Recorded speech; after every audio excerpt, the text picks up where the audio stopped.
Suchness has two aspects if predicated in words. One, that it is truly empty, or sunya, for this aspect can, in the final sense, reveal what is real. The other is that it is truly non-empty, or asunya, for its essence itself is endowed with undefiled and excellent qualities.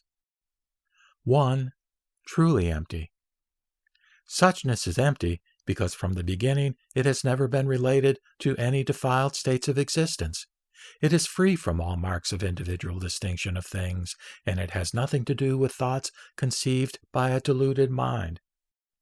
It should be understood that the essential nature of suchness is neither with marks nor without marks, neither not with marks nor not without marks, nor is it both with and without marks simultaneously. It is neither with a single mark nor with different marks, neither not with a single mark nor not with different marks, nor is it both with a single mark and with different marks simultaneously.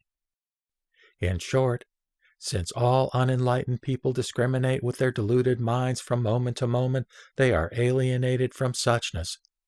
Hence the definition empty.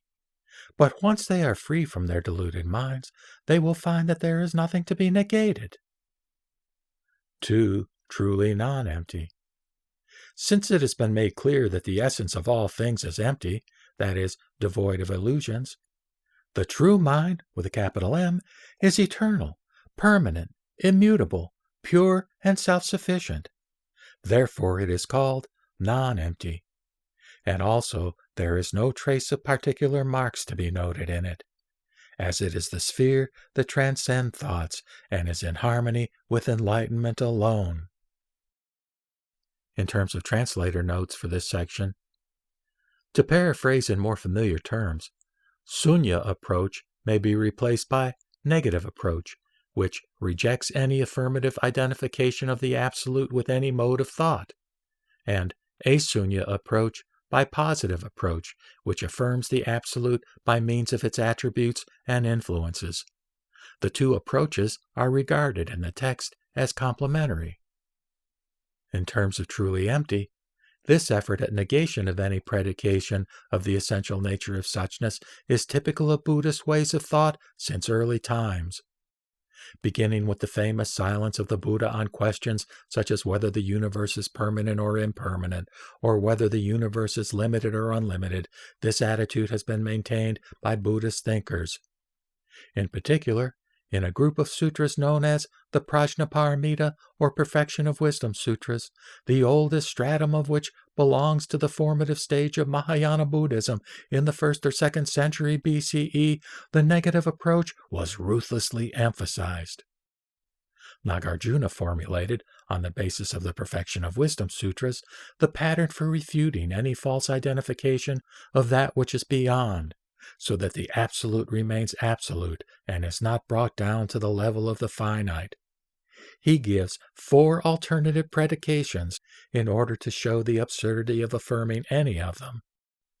The basic alternatives are 2, being and non-being, that is, affirmation and negation. Based on these 2 alternatives, 2 more predications are possible by affirming or denying both at once, both being and non-being, and neither being nor non-being. In terms of truly non-empty, the translator says, this is one of the applications of the method of argument known as affirmation is negation and negation is affirmation. For example, to say that this is a pen is to deny that this is a teacup.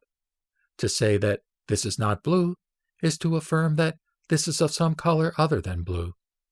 To say that suchness is empty is to suggest that suchness is something which defies any conceptualization. That is, to say that suchness is not this, not that, etc., is to say that suchness is transcendental, empty of concepts. But this negation does not exclude the possibility of suchness being seen elsewhere or from a different view or order with which one is not accustomed.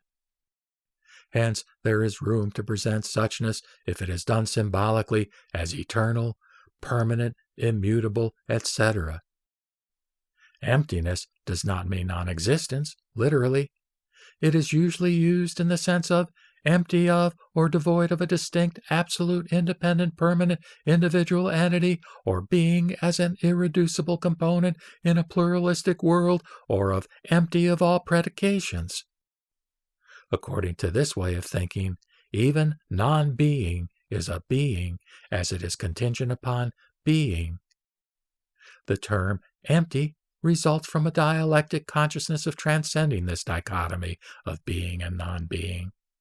In order to prevent the danger of interpreting emptiness as non-being or as an advocation of nihilism, Nagarjuna says, quote, "Emptiness, or sunyata, ill-conceived, destroys a stupid person, as would a snake when handled improperly, or a spell badly executed." Close quote.